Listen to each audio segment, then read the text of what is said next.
The story opens with a scene of two men sitting by a campfire. These men are Martin and Mr.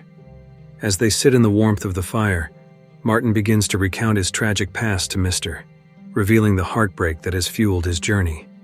He explains that he once had a wife and a child, living a peaceful life. But one fateful night, their home was attacked by a group of vampires. In the chaos of their escape attempt, his wife and child were taken by the vampires. Tragically, they were both murdered by the vampire queen.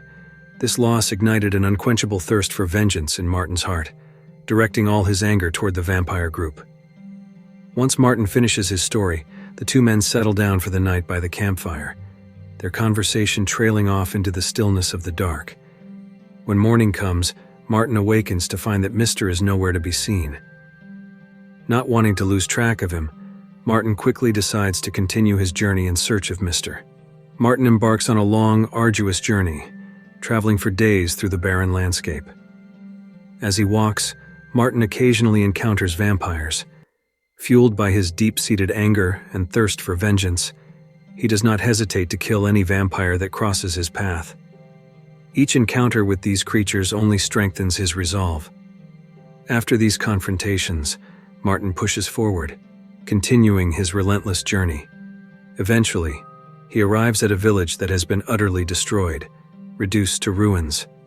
The village looks as though it had been abandoned long ago, its former inhabitants having fled.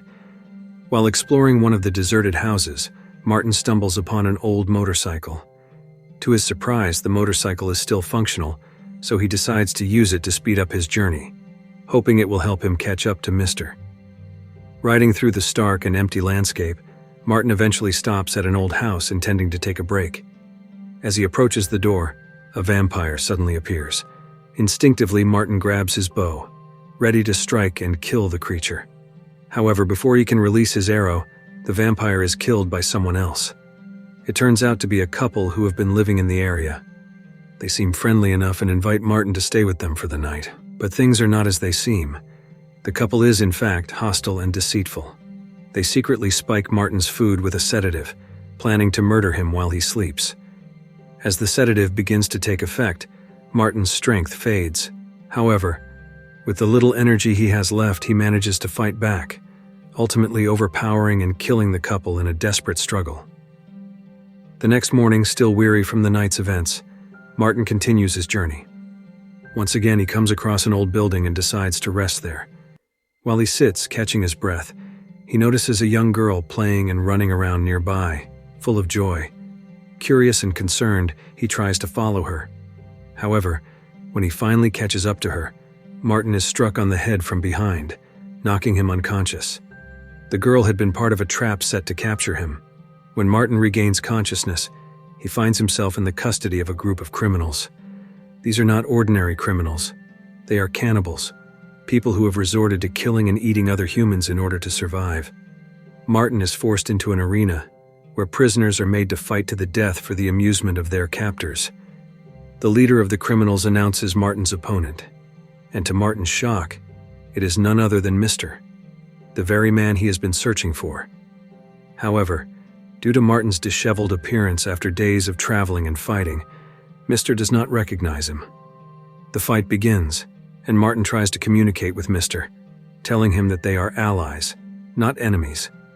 As the battle progresses, Martin is knocked down, but at that moment Mr. suddenly recognizes who he is. Realizing they are on the same side, Mr. devises a plan. In a swift and clever move, he throws a spear at the criminal leader, striking him in the neck and killing him instantly. With the leader dead, the group escapes, taking with them Lady, a girl who appears mentally unstable. Mr. leads them to a safe house, where they can rest and recover from the ordeal. As they relax, they talk about their next steps, but before long, their conversation is interrupted by the arrival of more criminals. The group is confused as to why they are being relentlessly pursued by both criminals and vampires. Finally, Mr. makes a difficult decision. He tells Martin and Lady to flee while he stays behind to fight off the attackers, sacrificing himself for their safety. Despite his bravery, Mr. is eventually overpowered and captured. He is taken to a remote location, where he is crucified and left as a sacrifice for the vampires, who only emerge at night. As night falls, and the vampires approach to feast on him, Mr. summons all his remaining strength and manages to break free, fighting back against the bloodthirsty creatures. Just in time, Martin and Lady arrive to help him, engaging in a fierce battle against the vampires. During the fight, Mr. is scratched by one of the vampires, leaving him weakened and vulnerable. The next morning, the criminals who had captured Mr. return to the site where he was crucified, expecting to find him dead. To their surprise, Mr. is gone. The criminal leader orders his men to track him down and bring him back. However, their plans are interrupted by the arrival of the vampire queen, who is carried on a litter. The criminal leader pleads for forgiveness, explaining that he failed to kill Mr., but the vampire queen, furious at the failure, kills him instead.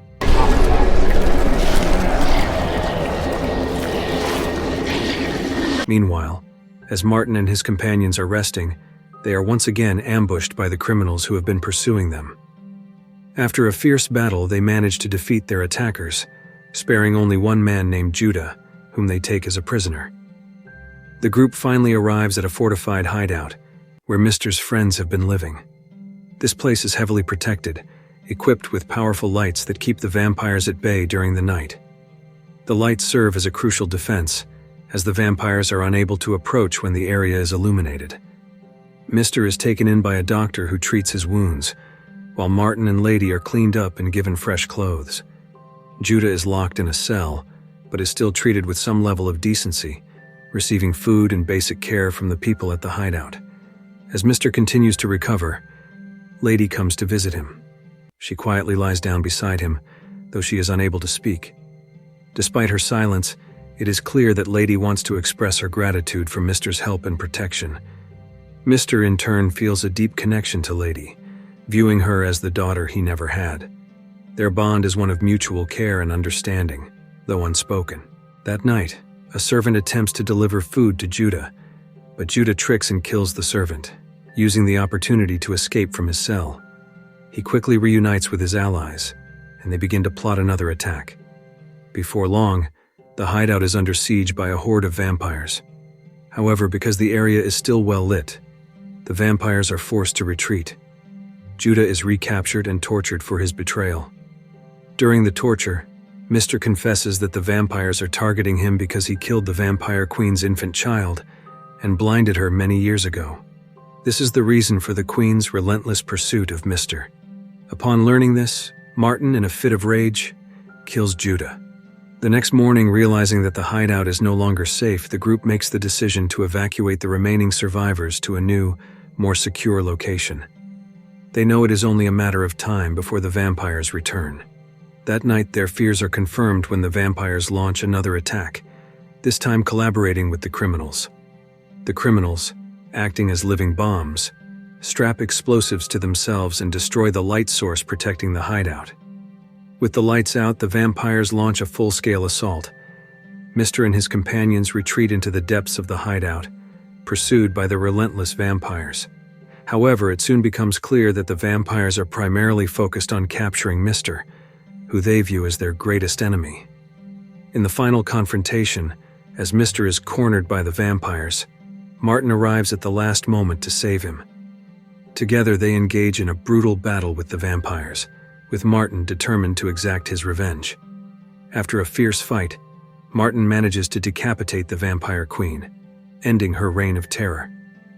Meanwhile, the doctor and the remaining survivors, trapped by the vampires, choose to sacrifice themselves, detonating explosives that kill both themselves and the vampires in the process. As Mr. and Martin search for Lady, they find that she has already killed a vampire. However, Lady has been bitten and is in the process of turning into a vampire herself.